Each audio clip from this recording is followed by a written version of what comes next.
안녕하세요. 포유 환율연구소입니다. 오늘은 N달러 환율과 원 N 환율 관계 제대로 이해하자라는 주제를 가지고 나왔습니다. 오늘 이 주제를 가지고 나온 이유는 며칠 전에 어떤 구독자분이 댓글로 달았는데, 지난해 포유 환율연구소가 달러 한 131엔에서도 매수를 해도 괜찮다라는 얘기를 했는데, 그분이 실제로 했는지 아니면 그 매수하지도 안 하고 악성 댓글을 단 거 아니냐라는 생각을 하고 있는데, 이해를 못했다고 하면 제가 좋게 해석한 거고요. 포유 환율연구소가 보기에는 악성 댓글이라고 봐요. 지금 구독자분들 중에는 몇몇 분이 있는 것 같아요. 최소한의 예의조차도 없는 구독자가 있는 것 같다라는 생각을 지난해부터 한 서너 명이 있는 것 같다라는 생각을 하고 있는데, 같은 사람인지 아니면 동일한 사람인지 모르겠는데, 없는 것을 만들어가 얘기하는 거죠. 지난해에는 김다니엘이라는 분이 우리 포유 환율 연구소는 과거 자료를 수정하거나 삭제하는 게 없는데 마치 그것을 삭제하거나 수정한 것처럼 얘기한다는 거죠. 그러니까 없는 것을 만들어 가지고 인격적으로 문제가 있는 사람이죠. 그런 사람들은 남을 비방하기 위해서 없는 사실을 만들어내는 사람. 이번에 131엔에서 매수해가 손해봤다는 사람도 적을 때는 없는 것을 만들어내는 사람이다. 그래서 오늘 이 주제를 가지고 나온 거예요. N달러 환율은 달러 대비 N화 가치를 나타내죠. 그죠? 그 다음에 원에는 N화 대비 또 원화 가치고, 또 원달러는 그 달러 대비 원화지요. 일본 엔화와 우리 원화의 공통점은 미국 달러에 연동된다는 거예요. 즉 달러 인덱스에 연동되는데, 그렇기 때문에 그 공통 분모에 해당되는 달러 인덱스에 따라서 엔화도 하락하거나 상승하고 원화도 상승하거나 하락하죠. 그렇기 때문에 원 N 환율 관계는 엔화 가치가 많이 떨어져도 원화 가치가 동반 하락한다면 원 N 환율은 거의 변동이 없어요. 그래서 지난해 131엔에서 매수했다고 해가지고 손실이 되는 거는 없단 말이에요. 엔화를 한국인이라면 거의 없단 말입니다. 그래서 제가 이 표를 가지고 나왔는데, 2022년 6월이 평균 환율 134엔입니다. 그때 이제 환율 변동폭이 커가지고 129 내지 130 한 5, 6까지 올라갔어요. 근데 8월에도 그 정도는 유지됐어요. 아마 그때 포유 환율 연구소가 엔화 투자해도 큰 문제는 없을 거다라고 했어요. 왜냐하면 원화 가치도 동반 하락을 하기 때문에, 오히려 원화 가치가 장기적으로는 하락 확률이 더 높기 때문에. 그런데 10월에 엔화가 147엔까지 갔고 평균입니다. 월 평균. 그런데 그 최고는 150 조금 넘었을 거예요. 왜냐하면 포유 환율 독자 중에서 N달러 환율이 149점 얼마일 때 실제 매수를 한 사람이 있어요. 그런데 그분도 원 N 환율에서는 아마 이익이 못 났을 수 있다는 거죠. 바로 이 문제가 같은 얘기예요. 147엔에 엔화를 매도해도 131엔에 엔화를 매도할 때와 그 차이가 없다라는 거예요. 이 표에서도 원화로 이제 환산하면 원엔을 2022년 6월은 그 134엔 달러다. 그런데 원화하고 또 달러 엔이죠. 원화하고 엔 환율은 951원이라는 거죠. 그런데 지금 오히려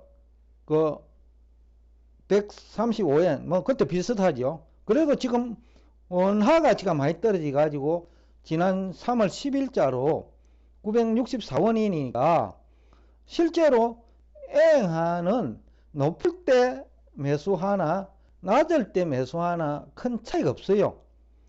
그렇기 때문에 지난해 131엔에서 애행하 매수해 가지고 그 손해봤다라고 하면 한국 사람이라 하면 그분은 그 아주 인품에 문제가 있는 사람이에요. 변화가 없다라는 거예요.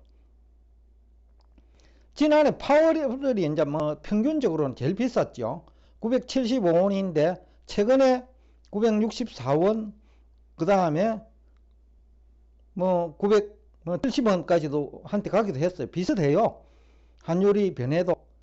그리고 그 가장 원엔 환율이 높았던 시기가 지난해 8월이고 평균으로, 그 다음에 낮았던 시기가 지난해 12월인데 그래도 959원이니까 960원이죠.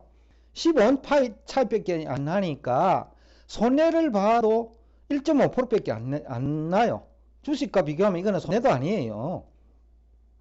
그러니까 이제 그분이 제가 참 안타깝는데 왜 그런 인품을 가졌는지, 뭐 김다니엘 분도 마찬가지고 없는 것을 막 만들어 가지고 댓글로 단단 말이죠.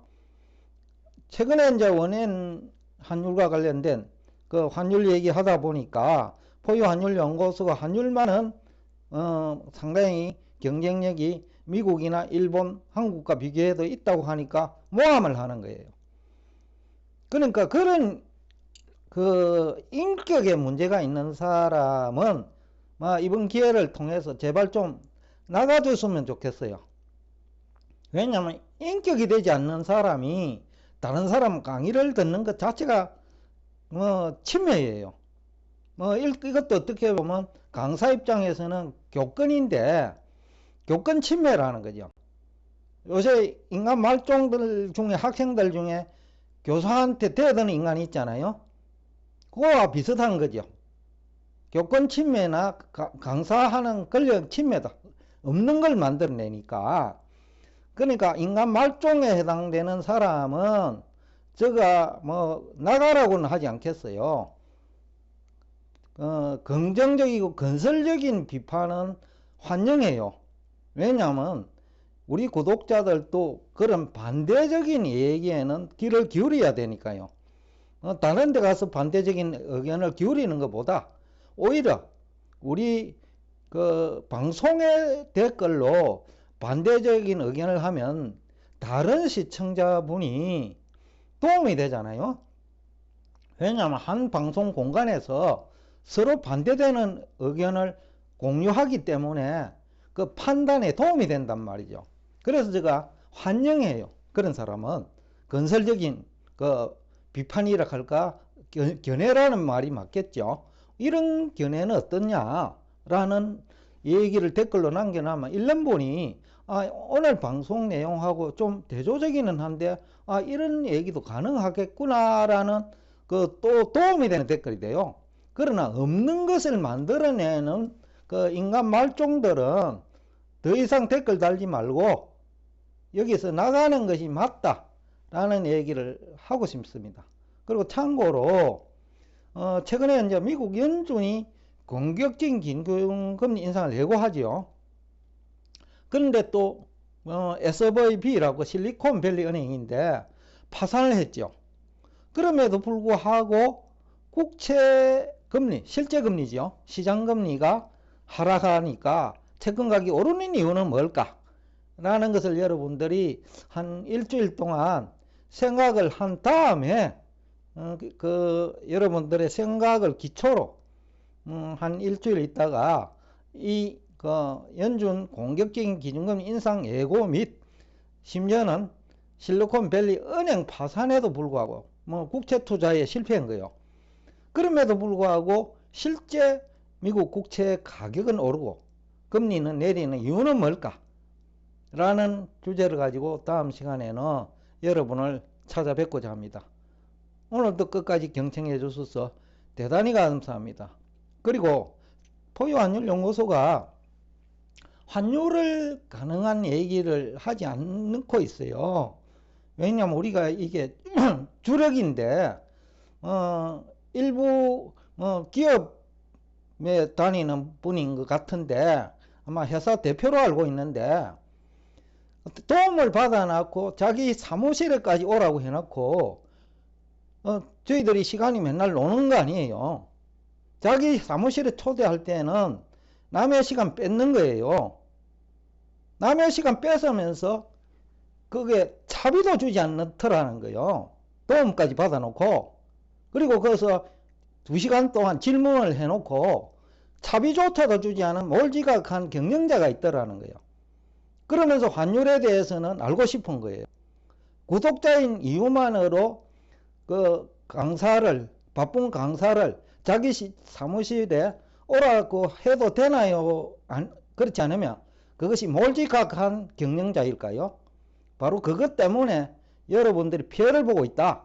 그래서 몰지각한 인간이나 인간 말종에 가까운 그 인간들이 댓글을 달면 여러분들 이익을 위해서라도 강하게 그 공격을 해주기를 기대하면서 오늘 대화를 여기서 끝내겠습니다. 오늘도 끝까지 경청해 주셔서 대단히 감사합니다.